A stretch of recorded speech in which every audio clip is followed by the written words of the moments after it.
Hello, everyone, and welcome to the Confident Woman interview series. My name is Clarissa Findley, and I'm so excited to have Amy Ramsey here with us today. Amy helps you to be seen and heard in this world, from your personal relationships to the masses. She's a coach and a copywriter, and she's committed to supporting entrepreneurs with being authentic and developing the courage to be visible and the content strategy that will have their perfect clients knocking down their door. So I'm so excited to have you here with us, Amy. We've been wanting to connect for a long time, and so I'm excited this is happening today.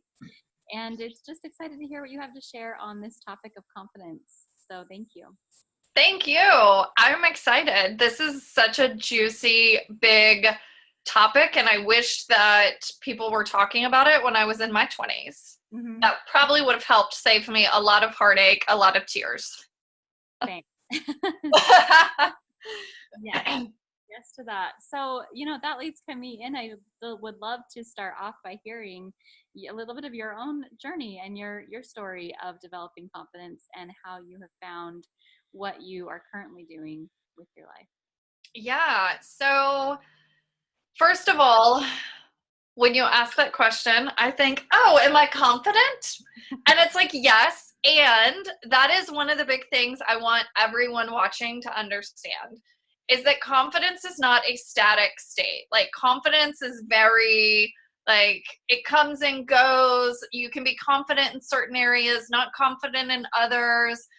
Just when you feel like, okay, I got this, I'm good, something comes along that pushes you out of your comfort zone and you find yourself feeling insecure and I don't know what I'm doing and all the things. So,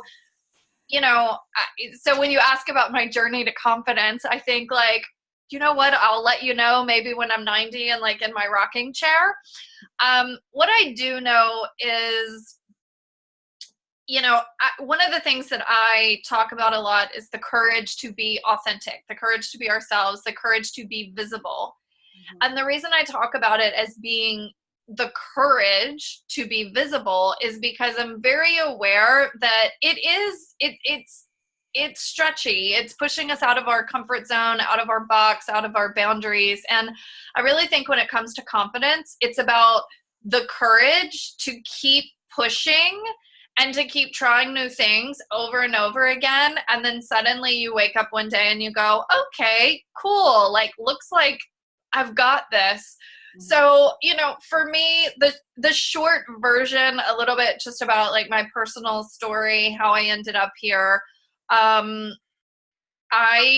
feel like a lot of it started, let's see, how long ago was it now? 9 years ago? About 9 years ago, I was married, being separated, and then I got divorced. And that was really the catalyst for me to say, okay, what's working in my life and what's not working in my life. And it was devastating. It was a very amicable divorce. We both were clear that we did not need to be married to each other anymore. And, we have tons of love and respect for each other, but it was clear, we don't need to be together anymore in this. And yet it was still really devastating. I felt very much like a failure. I was embarrassed. I was 29 at the time. And when I hit 30, and so here's an interesting thing too for our listeners. When I hit 30, I had a really hard time hitting 30 because the story I was telling myself was, I'm not where I thought I would be at 30. I'm getting divorced. What is that? I thought I would be married and have children by now and be clear in my job, in my role, be in a career that I love. And none of that was true in my life.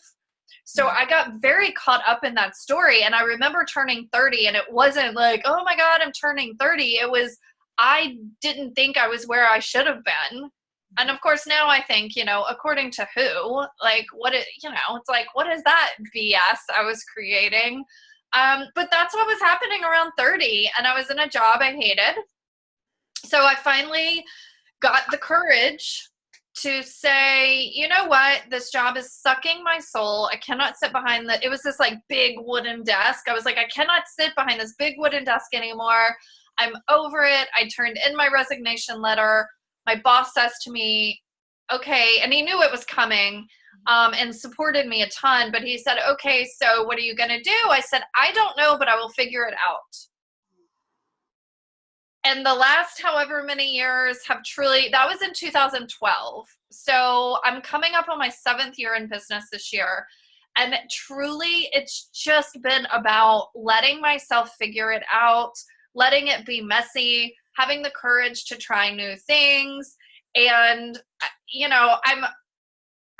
it's like I'm kind of joking, but I'm also kind of not joking when I say, like, I don't know where the confidence is. Like, I know I'm clearly confident in a lot of areas, and yet I also just think confidence is one of these things that everyone is like reaching for, trying to find. And yet it's like, okay, but who do you know who's really, truly confident all the time in every area of their life?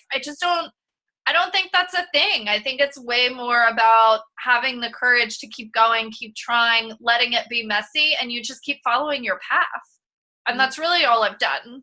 And it's been very messy, let me tell you. Yeah, I agree 100%. It is messy and it's okay. And I think that's the journey, is just getting to be okay with that, and seeing where the next step takes us. That's where a lot of these conversations have gone. So I know that that's what needs to be heard out there, is that just having it be okay where you're at, and Mm-hmm. taking those little baby steps, and not having to know, like, not, we just can't, we just don't know, like, we just can't know what's coming. So we just have to, we get to learn how to be okay with that. Yes. Yeah, I love what you just said about we get to learn to be okay with that. It's huge. Like, the self-acceptance piece, I do think, is a huge part of finding your confidence. Because when you can truly just own, like, I am very aware of my shortcomings. I am very aware of things that like trigger me, and my stories I have that hold me back. And like I have done the work to be that aware. I'm also aware enough to know I still have blind spots. Mm-hmm. Yeah. I'm aware enough to know, like, I'm superhuman. And so really just that self-love, that self-acceptance of like, yeah, like, this is where I'm at, and like, that's cool, and it's perfect. Yeah, exactly. It's all perfect. Yeah.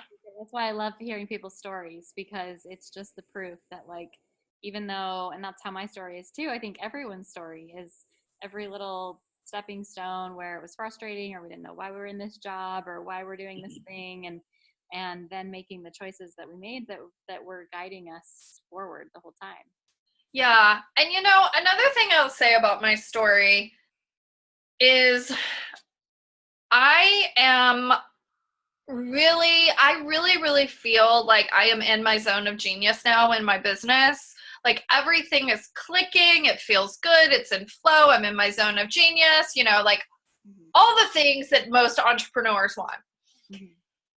And what I also am not shy about sharing is that it's been 7 years. Mm-hmm. Like, that doesn't mean it takes everyone 7 years, but it has been just, a roller coaster. It's been one thing after another. It's like, I just kept putting one foot in front of the other. And so I want to share that. One, like, give yourself the time.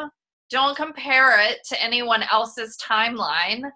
Also, trust your gut, because what's really, really interesting about what I'm doing now in my business, and who's showing up to work with me and the work that I do, it's a lot around, there's a lot that I'm doing with entrepreneurs around their content and their copywriting, and really supporting them and like owning their voice and having their voice heard in a way that connects with their clients. Well, I actually started my business by doing copywriting. Mm-hmm. And it started to get really hard, and I started to get lost in, I don't know how to make money being a writer. Mm-hmm. So I followed the path, and like, I taught myself websites, and then people were saying, I need help with a website. So I was like, sure, I can help you with a website. Half the time I had to Google the stuff, by the way. like in order to figure out what I was doing and fulfilling my like contracts and commitments. But I just like, I kept going. Then that turned into business coach, mindset coaching, like da da da. And then I found myself back to, oh, writing. Got it. Mm-hmm. So it's also just like, it is true. Like trust your gut feels so, I think sometimes like some woo-woo, like how do I do that? Is it possible thing? But I'm here to tell you, like it took me 7 years to get back to what I started with. Yeah. Yeah. Well, it's a journey, right? And it's like, Yeah, you wouldn't be where you are if you hadn't have gone all those different ways. And I for think sure. sharing, because I think it's so powerful to hear that, because I think we compare ourselves too often to people, and we think that, you know, they just have it all figured out, and we feel bad about ourselves for not having it all figured out. And it's just really powerful to see that we all had that part of the journey where we didn't have a clue what we were doing, and googling everything, and just like making it work um, until it finally started working. But it is so about following your gut and following your intuition. So Yeah. you know, how do we do that? Like, that's what I get from so many of my clients and from so many of the women that I talk to is, how do I know that I'm making the right choices? How do I know that what my, you know, how do I trust my intuition? Yeah. Trust that and know that it's guiding me in the right direction. I think often we don't know in the moment, Mm-hmm. but results will have us know later. Or like what shows up in our lives later as a result of the decision that we made, like that's when we'll know we made the right decision. Um, so, you know, in the moment when you're grappling with something, it's like, well, consider the fact that like you might not know for a while whether it's the right decision. Also, though, that's a whole trap because, you know, right, wrong, like it's not a thing. I very much believe that we're on a bowling lane and that the universe is like the bumpers that keeps us like moving in our lane so that we don't actually go that far sideways, that like something will happen where, you know, we start to go sideways and we hit the thing, and that's the universe getting us back on track, and then we might go this way and then so I think of it as like I can't go too far off my path. Like there's no like, oh, Amy's over here in Clarissa's lane. It's like, no, like I'm good. I'm moving in my lane, learning the lessons that I need to learn. So that's one. Two, I think give yourself small wins. So really seeing yourself have the small wins, have the moments of, wow, like I'm so glad I made that decision. That decision feels really good to me. Like anytime we can do that with ourselves, it's gonna help because it builds momentum and it has that feel good feeling. Like anytime we set a goal and we hit the goal, we then feel better about ourselves. So like when we think about the things that you can do that are going to have you feel better about how you're showing up in the world and feel better about the decisions you're making, the moves you're making, the action you're taking, like set yourself up for those wins. Mm-hmm. That also means keep your word and be impeccable with your word. It's like one of the 4 agreements. Mm-hmm. It's also in a lot of emotional intelligence work. And I really see where it makes a difference for people. Like if you say you're going to be somewhere at 3:00, be somewhere at 3:00. If you say, you know, you're going to get X, Y, and Z done today, get X, Y, and Z done that day. Yeah. Because it really does support you in feeling better about yourself. And then the more that's happening, the more you can trust yourself. It's like, oh, I now trust myself to keep my word to myself. I now trust myself that I'm in integrity. I now trust myself to make good decisions, to make decisions that are going to like keep me on the right track. I think those are big. And then the third thing I would say is I'm finding that most people just aren't grounded. Like, you know, everything I do, it's kind of the like, you market to people like what they want and then you give them what they need. Like inside tip for entrepreneurs out there, y'all all know this, I'm sure, but like one of the things is I actually then coach people into being more grounded, because if you're not grounded, then how can you ever be you? How can you ever be authentic? How can you ever even like hear your gut? Mm-hmm. So there's a space to back up, and in today's world and the scrolling on Instagram and the I actually had a friend say to me one day, she was like, "Hey, I just listened to the 15-minute Cliff Note version of Anthony Robbins, like Tony Robbins' new book, da da da." And I'm literally listening to her going, you just took away the whole point of reading a book if you're now listening to the Cliff Notes version of the book because you don't even have time to read the book. Yeah. Like, think about this. You know, I mean, it's just like our world today is so crazy. We're like scrolling Instagram every time we go to the bathroom. Like, it's just so find moments where you can stay grounded. Like, morning routine is, I know everybody's heard it 50 million times by every guru and mentor out there, but it works. Like, have time for you to get grounded in the morning. Have time during the day where you are off your phone. Have time where you're moving your body and not also like, you know, talking with people. And it's really about finding the space for you to be with you, Mm-hmm. because when you're in that space, it allows you to then hear yourself. It allows you to hear God, universe, source. And I think like that's huge too, and it just takes practice. Yeah. I love it. I love everything you just shared. Yes, to all of that. Yeah, I know that people are always like, I want the how, and sometimes it can be hard to like find the how, but hopefully you can find some tips in there and really go put those in practice in your life, because it really does make a difference. It really does. And I love what you said at the end about just being grounded, Mm-hmm. just taking time to be with yourself, because you really can't go anywhere if you're not there. So Yeah. Yeah, and if you know, like, especially because I work with entrepreneurs, the biggest reason why people have issues writing their content is because they're not grounded and their brains are literally going 50 miles a minute. Like, every second, it's just like so many ideas, and they're overwhelmed and they're busy and they're overscheduled. Well, creativity requires space. Writing requires space. Listening to your gut, it requires space. Yeah. exactly. Oh, everything is so good. I just love it. We could keep going on and on. I know you have a free gift for our viewers. Do you want to tell us about that? I do, and I love this gift, especially for this group, because the whole thing about confidence is really learning to own your voice.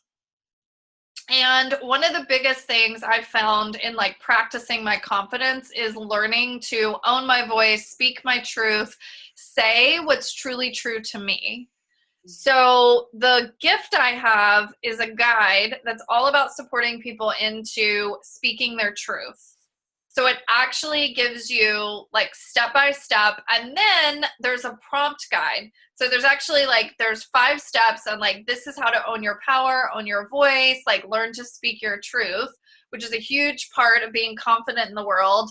And then I actually give you an entirely different guide that supports you in having the prompts to start conversations that might be a little difficult. Or if you're someone who's really learning to speak up for yourself in a whole new way, which was my journey, and most of my clients are this way, it actually gives you like, here's how to start the sentence, here's how to start the conversation, so that you can be practicing. Because like we said, it's all just practice and letting it be messy. And at the same time, there are definitely tools that will help you in really feeling confident to speak your truth and to share your truth. And the more you do that, the more confidence you're going to find, like, in every area of your life. I love it. Thank you so much. That sounds amazing. I'll make sure the link is below here so everyone can grab that. It sounds wonderful. Amy, as we wrap up, are there any last thoughts that you'd like to share? Oh, so many things. I could talk for 3 hours on this topic at least. Um, what's coming through is really this idea of like being in practice and letting it be messy, and really having us all like not being in comparison and just being in our own journey, and knowing that like you truly are where you're meant to be, and we're all just trying to figure it out. Like truly. Um yeah, like that's the biggest thing that's coming through. It's just really allowing people to like be in their journey, celebrate where they are, and letting it be messy, and know that like it's all perfect. Mhm. Yeah, I totally agree. And I echo that 100%. So Yeah. thank you for all that you've shared. It's so powerful. Um, yeah, we could keep going forever, but thank you for being here. And thank you, everyone, for watching. And we'll be back again tomorrow for more. Bye for now.